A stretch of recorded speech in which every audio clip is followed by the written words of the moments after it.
Assalamualaikum warahmatullahi wabarakatuh. Halo semuanya, saya Melisa Uswatun Hasana dengan NPM 222151153 akan mempresentasikan hasil diskusi kelompok kami, yaitu tentang filsafat pendidikan realisme.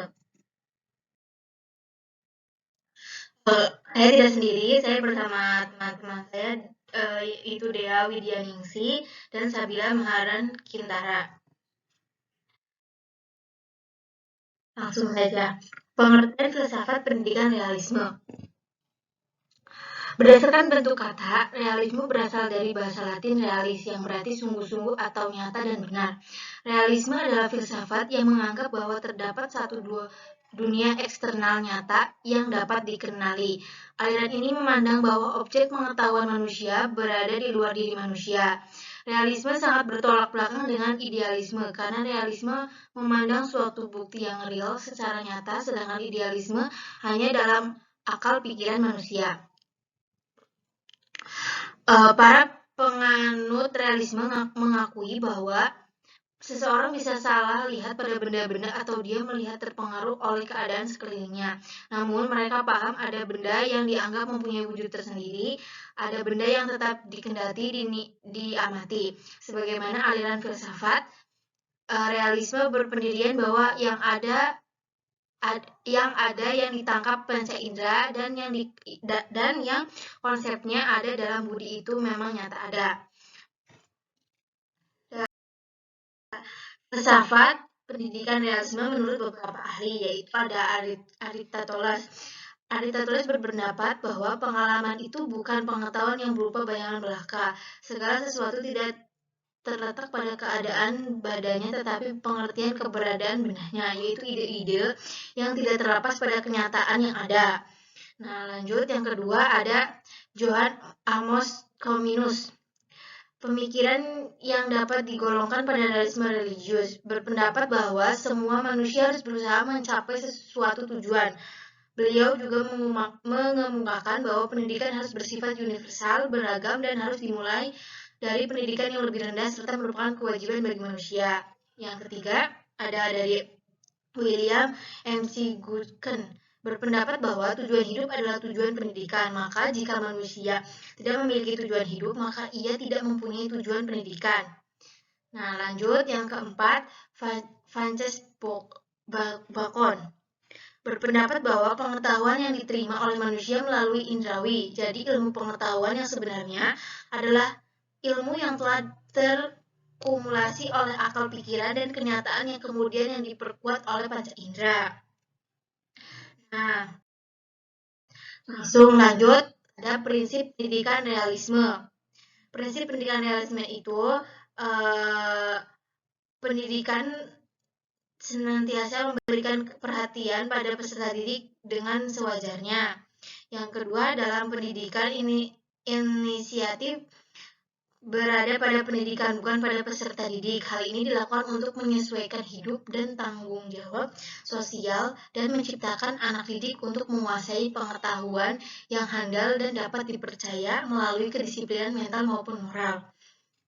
Lanjut, ada jenis-jenis realisme.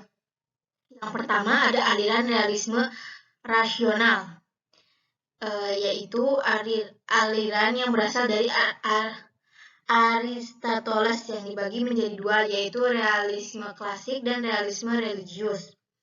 Realisme klasik itu berasal dari pandangan Aristoteles menganggap bahwa segala sesuatu yang ada berdasarkan hal yang nyata. Nah, yang kedua realisme religius.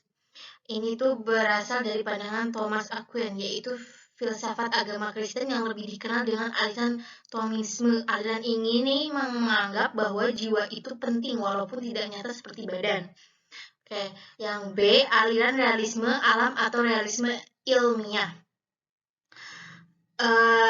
Aliran realisme ini bersifat eksperitis dan eksperimental. Menurut aliran ini, aliran bersifat tetap meskipun ada perubahan di dalam, namun perubahan tersebut sesuai dengan hukum-hukum alam yang sudah berlaku, sehingga alam semesta terus berlangsung dengan teratur. Oke, lanjut. Ada sejarah realisme. Mereka membagi aliran ini menjadi 3 bagian, yaitu materialisme, yaitu prinsip filsafat yang berhubungan dengan materi. Yang kedua, idealisme, prinsip filsafat yang berhubungan dengan ruh. Yang ketiga, realisme, prinsip filsafat yang memadukan aliran materialisme dengan idealisme. Nah, lanjut, ada tokoh aliran realisme. Yang pertama ada Aristoteles, terus yang kedua ada Thomas Aquinas, yang ketiga Johann Amos Comenius, yang keempat ada William Macy Gonken, yang kelima Franz Bosch, yang keenam Johann Locke.